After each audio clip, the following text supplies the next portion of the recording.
Assalamualaikum warahmatullahi wabarakatuh. Perkenalkan, nama saya Hanifah Zulfa dengan NIM 053372975, mata kuliah Manajemen Pelayanan Publik dengan kode kelas 117. Di sini saya akan menjelaskan permasalahan pelayanan publik tentang gizi buruk di wilayah Kelurahan Tangki, Jakarta Barat. Masalah gizi buruk pada balita ini adalah isu yang serius dan memerlukan perhatian pelayanan publik. Permasalahan ini melibatkan jenis pelayanan publik, penyedia layanan, dan dampak terhadap kesehatan masyarakat. Perlunya pemahaman yang menyeluruh untuk merumuskan solusi yang efektif dan strategi pelaksanaan yang tepat guna mengurangi kasus gizi buruk ini.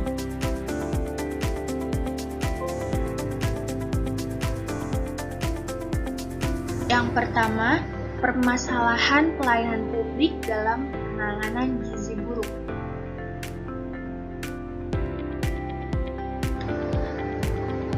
Jenis pelayanan dan penyedia layanan yang terlibat.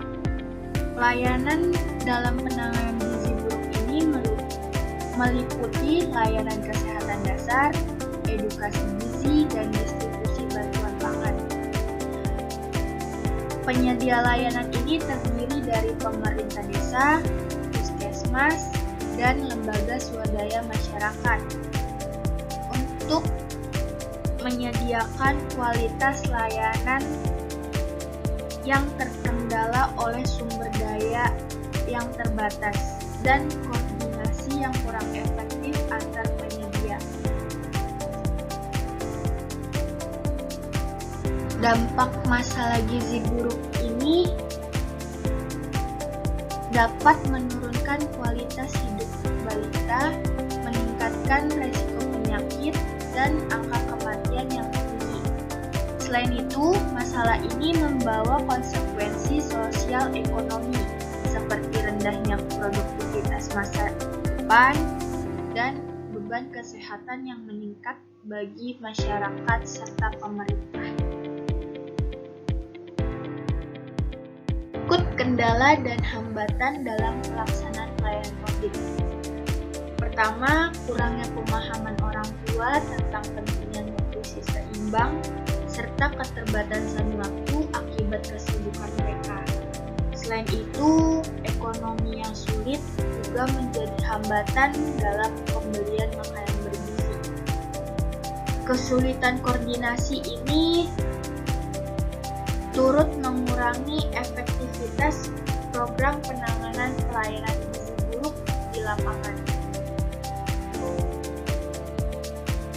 Yang kedua adalah analisis dan solusi berdasarkan teori pelayanan publik.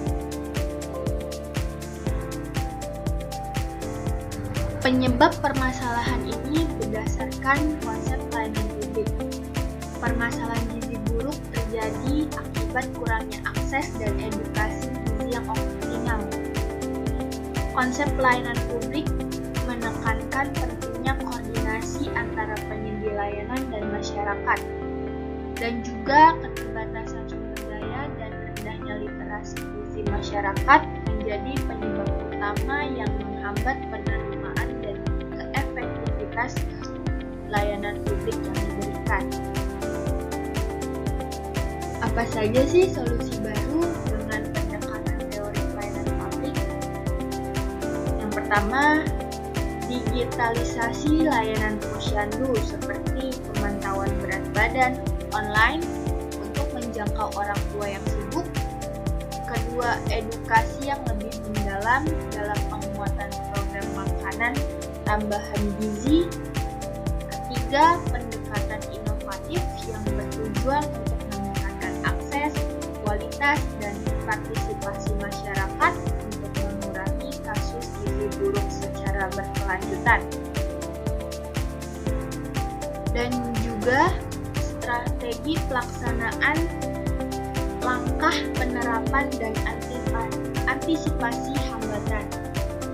Yang pertama, strategi pelaksanaan ini meliputi digital untuk monitoring nutrisi.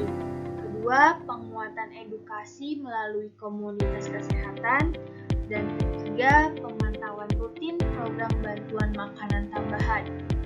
Dan hambatan potensial ini seperti resistensi masyarakat dan keterbatasan sumber daya diantisipasi dengan pelatihan kader dan kolaborasi lintas sektor untuk memastikan efektivitas dan keberlanjutan program ini. Jadi, kesimpulan ini, pelayanan publik melalui puskesmas dan posyandu sangat berperan penting dalam penanganan gizi buruk. Meskipun terdapat hambatan seperti pemahaman yang kurang dan kondisi ekonomi, dengan inovasi melalui digitalisasi layanan dan penguatan edukasi, efektivitas, dan penanganan gizi buruk dapat ditingkatkan. Dan kolaborasi monitoring rutin adalah kunci keberhasilan jangka panjang untuk mengurangi gizi buruk di wilayah Kelurahan Tangki ini. Sekian pembahasan saya. Terima kasih. Wassalamualaikum warahmatullahi wabarakatuh.